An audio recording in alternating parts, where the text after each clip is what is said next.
Hola, buenas a todos, ¿qué tal?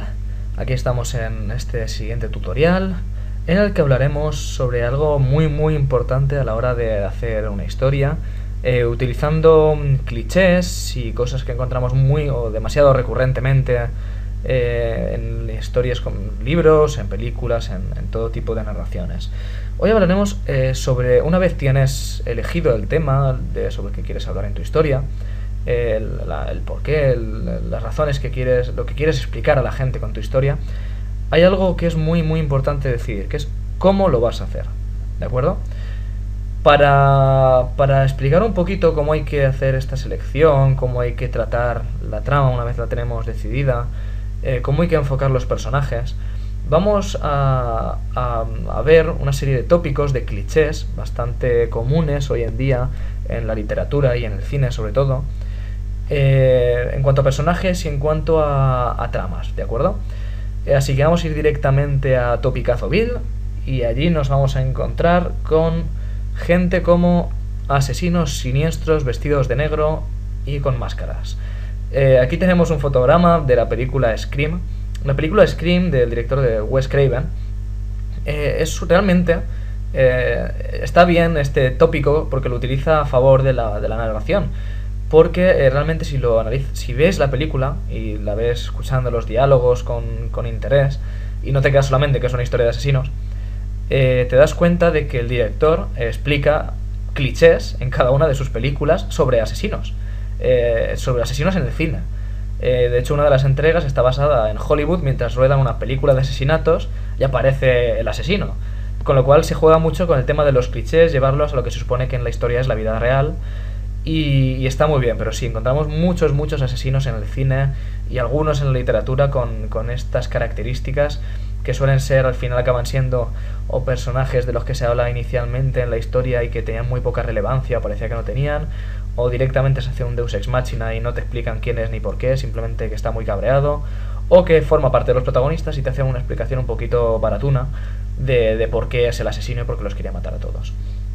Luego, siguiendo con nuestros tipos de personajes, nos encontramos con el vampiro Snow, la imagen que nació a raíz de las novelas de vampiros, donde se encontraba Entrevista con el vampiro, que luego se llevó al cine, con Tom Cruise y Brad Pitt, y que nos hizo conocer esa imagen del vampiro Snow, del vampiro que bebe sangre en copa de cristal, que va vestido muy bien, que lleva el pelo largo, que forma parte de la alta sociedad y que suele ser un seductor. Estos son tópicos, tal vez últimamente ya estén un poquito más manidos, pero se han utilizado mucho esta última década y se han visto muchas novelas de este tipo. El siguiente que os voy a presentar es el tópico, el cliché que nació a raíz de Harry Potter. Harry Potter no tiene este cliché, ni mucho menos, fue el precursor tal vez de él. Es una historia que me encanta, yo creo que es una saga muy bien construida en la mayoría de los aspectos, pero generó un cliché, que era el del adolescente o el niño mágico, porque lo heredaba de sus padres, de su familia, o venía de algún antepasado muy remoto, o que estaba en un mundo porque le oprimía, que nadie lo comprendía y de pronto podía viajar a un lugar en el que tenía poderes o encontraba un artefacto que le daba esos poderes. Estas historias, lo curioso es que todas tienen un nexo en común entre ellas, y es que lo único que tiene algo de profundidad es el propio personaje protagonista. El resto del universo, del mundo en el que el personaje vive, es plano, no tiene nada que aportar a la historia realmente. Lo podrías ubicar en la Edad Media, en el futuro, en la época actual, en Narnia, en la Tierra Media, y daría exactamente igual, porque lo único en lo que se ha centrado el autor al crearlo ha sido en el personaje protagonista. Luego tenemos otro tipo de personajes cliché, como el de las personajes femeninos protagonistas de novelas de amor que están ahora muy de moda a raíz fundamentalmente de la saga Crepúsculo. Y aquí tenemos a su protagonista, que es un personaje increíblemente plano y que realmente su única finalidad en la historia es dejarse anular su personalidad por el personaje masculino protagonista. No aporta nada más. Todo lo que hace gira en torno al personaje masculino, todo lo que piensa gira en torno al personaje masculino, y en el caso, por ejemplo, de la saga Crepúsculo, en mi opinión, es un personaje cuya personalidad es bastante tóxica, o se lo ponen como ejemplo de conducta cuando realmente no lo es. Así que luego encima tenemos la posibilidad de que sean personajes realmente hechos para que alguien con problemas de autoestima, alguien que necesita sentirse protegido, que necesita creer en una especie de amor ultra romántico, muy controlado, dominado por los celos, puede sentirse identificado con esta protagonista. Luego tenemos al personaje masculino de esta historia. En este caso es Edward Cullen, que es el vampiro. Este es mi personaje favorito. Mis personajes favoritos los voy a explicar enseguida por qué. Porque caen en una serie de contradicciones que ahí está la magia de su personalidad. Es decir, la única profundidad, lo único que aporta a estos personajes a la historia es que son enigmáticos. Suelen ser enigmáticos a raíz de que son unos rebeldes, o de que son peligrosos, como es en este caso porque es un vampiro, o de que tienen una actitud que va en contra de lo socialmente establecido porque tienen unas aspiraciones que nadie explica demasiado bien, pero lo que lo hacen, como decía antes, ser un rebelde, pero en el fondo son buenas personas. Así caemos en el tópico de yo no soy malo, yo soy rebelde porque el mundo me ha hecho así, como decía la canción. Pero no te explican en ningún momento por qué es un rebelde, ni por qué deja de serlo, ni por qué es buena persona o no lo es. Como digo, son personajes bastante facilones, bastante planos. Y os voy a poner un ejemplo de cómo no caer en este personaje, o de un personaje que sí que era así, y otro muy parecido que sin embargo tenía mucha personalidad, utilizando dos películas que seguro que conocéis, aunque sea de oídas. Una es Leyendas de Pasión, en la que aparece Brad Pitt, interpretando a un personaje, como decíamos, que destaca básicamente por su físico, por su forma de actuar, pero su forma de actuar en cuanto a que no tiene unas motivaciones, se supone que está consumido por un fuego interno que le hace huir hacia adelante de un pasado que nadie explica, que no tiene realmente ningún pasado terrible, pero que parece ser que tiene una serie de traumas que le hacen huir hacia adelante. Además, su físico, su iconografía es muy característica porque mientras sus hermanos, que son los buenos, los que son obedientes al padre y demás, van con un pelo corto, muy bien peinado, bien vestidos, con traje, y él va con la camisa desabrochada, se sienta, como veis, así despreocupadamente, lleva la melena al viento, y luego aparte gana porque Brad Pitt tiene esa cara de eterno niño que juega muy bien con el concepto que hablábamos antes de que en el fondo soy bueno, soy un rebelde, soy un cabrón sin sentimientos, hago cosas totalmente ilógicas, pero en el fondo soy bueno. De hecho, si no hubiese sido Brad Pitt el que lo interpretó este personaje, yo creo que hubiese perdido muchísimo, porque Brad Pitt le da ese toque de cara que tiene de niño, de buena persona, que con todo lo que iba en la historia, con todo lo que iba con el personaje, quería dar la imagen de que no, de que era un tío rebelde, y que eso en el público femenino caló muy bien porque suele gustar bastante ese tópico del rebelde pero con buen corazón, que las mujeres, no generalizo, pero suelen querer encontrar, sacar ese buena persona, ese caballero que hay dentro de todo rebelde. La siguiente, yo creo que es brillante, tanto la película como el personaje que interpreta Robert Redford, porque tenemos a un personaje que es rebelde, pero tiene unas razones. Era un hombre que vivía en Europa y tras la Primera Guerra Mundial quedó tan marcado por la masacre, por la tragedia, que decidió huir a África, huyendo de esa sociedad europea que él veía llena de hipocresías, de dogmas, de estupideces, de una sociedad muy rancia, y él decidió huir hacia donde no estuviese esa sociedad que tanto había aprendido a odiar. Él aparece en África, se encuentra con el personaje de Meryl Streep, y es un aventurero, un cliché de aventurero que va cazando elefantes por la sabana y se gana la vida como cazador. Podríamos decir, bueno, sí, es un cliché, pero no lo es. Es un personaje que, a diferencia de todos los que están hablando antes, tiene defectos. Es un ser muy egoísta. Su dolor, su miedo, le ha hecho convertirse en un ser egoísta, que tiene miedo, por ejemplo, en este caso, en una película, a las relaciones, a quedarse quieto, a que entre comillas verse atado en una relación estable. Pero llegas a plasmar muy bien ese egoísmo. No es que sea mala persona, pero tampoco es buena persona. No pretende decir, hey, soy buena persona, pero soy... No, es sincero totalmente. Sus acciones son las que le definen, no sus palabras, que eso es algo muy importante. También hay que decir que tal vez el personaje sea más realista, o más creíble, o más sincero, porque Memorias de África está basado en una historia real, y los personajes existieron. Es la narración en primera persona de la protagonista, del personaje que interpreta a Meryl Streep, y sin embargo encontramos eso, una narración literaria perfecta, tal vez eso porque fue una historia real y le da eso mucha más verdad que cualquier narración que podamos encontrarnos. He estado hablando ahora mismo de personajes, pero también hay sagas en sí mismas, temáticas, que también acaban convirtiéndose en clichés en habitantes de Topikazoville.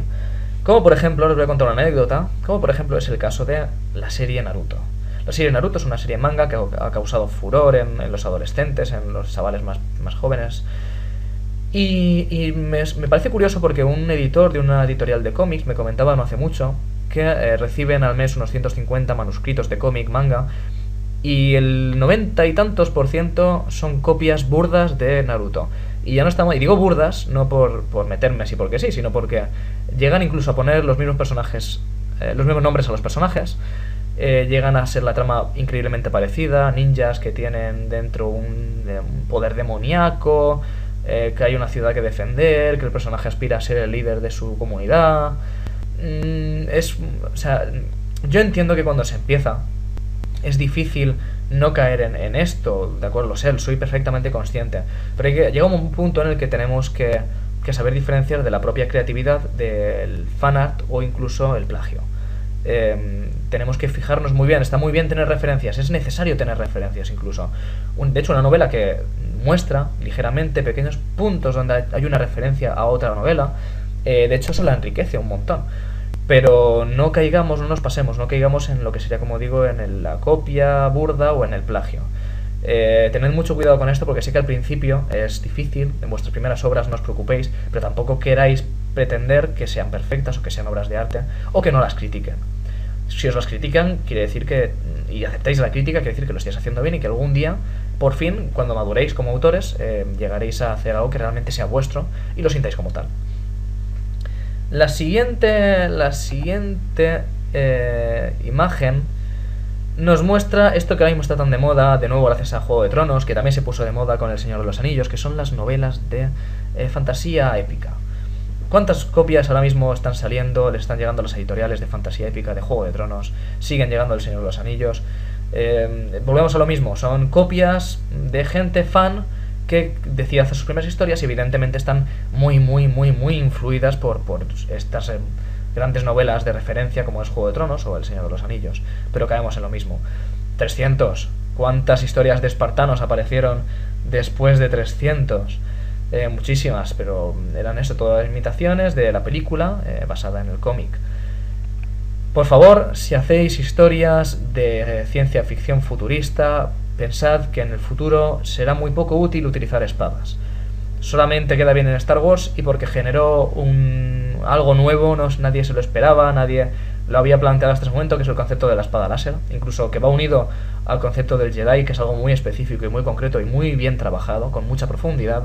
No intentéis reproducirlo, más que nada porque si no le dais la profundidad de que tiene Star Wars, que es muchísima, es increíble, hay cantidad de información sobre el concepto del Jedi, vais a acabar cagándola.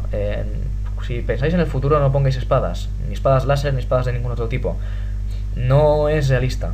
En el futuro no se luchará cuerpo a cuerpo, cada vez menos. Y bueno, como no, las historias de zombies, que ahora mismo nos están saturando. Hay muchas historias de zombies, incluso muy buenas, pero ya está llegando un punto en el que estas historias de zombies también están acabando por convertirse en un cliché. Bien, ahora voy a enseñaros una revista digital que se llama El Tiramilla, que hace cosas muy chulas, tanto en sus artículos como en como veis, una especie de viñeta semanal, creo que es semanal, que ponen, que se llama Editora, que son las aventuras de una correctora que trabaja, una joven correctora que trabaja en editorial, y algunas veces las viñetas van enfocadas a esto que hablamos, que es el tipo de manuscritos que le llegan a la editorial. Voy a intentar ampliarlo para que se vea bien esto de lo que estoy hablando, porque no tienen desperdicio las viñetas. Pausad el vídeo para poder leerlas, ¿de acuerdo? Porque es increíble las críticas que hacen a novelas y a películas que todos conocemos y que realmente se están recibiendo en cantidades ingentes, en cantidades que ni siquiera os imagináis en las editoriales. Si estáis pensando en hacer alguna de estas novelas, también pensad que es contraproducente, no os las van a mirar en cuanto vean de qué va el tema, porque las similitudes con obras grandes de referencia son descaradas. Aquí tenemos otra viñeta que hace referencia a eso, como veis, a 50 sombras de Grey. Me gusta mucho el ejemplo de soy un canalla, un machista y un maltratador psicológico. Aléjate de mí si sabes lo que te conviene. Y ella le contesta, hazme tuya, amor mío. Que es lo que hablábamos antes de los personajes clichés femeninos y masculinos. Aquí tenemos el cliché de la novela épica, como decíamos, un malo que es malo porque es más malo que la lejía y punto. Y ya está. Muere villano genérico. Es lo único que se le puede decir a ese tipo de villanos. Pero como digo, son cosas que se encuentran muchas y que intentar evitar, en serio, de verdad. Hoy voy a hacer publicidad de una amiga, una buena amiga que es escritora y que es correctora, que tiene un blog. Ella se llama Eleazar y tiene un blog que se llama Eleazar Escribe. En este blog habla de muchísimas cosas interesantes, muchísimas cosas que os van a interesar, sobre todo a los escritores nobles. Y me he quedado con una precisamente porque habla del tema que estamos ahora mismo tratando. Y lo titula... Hola, me llamo Merisu. Hola, me llamo Merisu es un artículo que hizo precisamente de esto, ¿no? De cómo los escritores más novatos, bueno, muchos escritores, pero sobre todo los novatos, que es precisamente los disculpables, acaban pecando de hacer muchos alter egos en los personajes muy planos. Os voy a poner en la descripción el enlace al blog, ¿de acuerdo? Al igual que el enlace a la revista del Tiramilla, para que las conozcáis.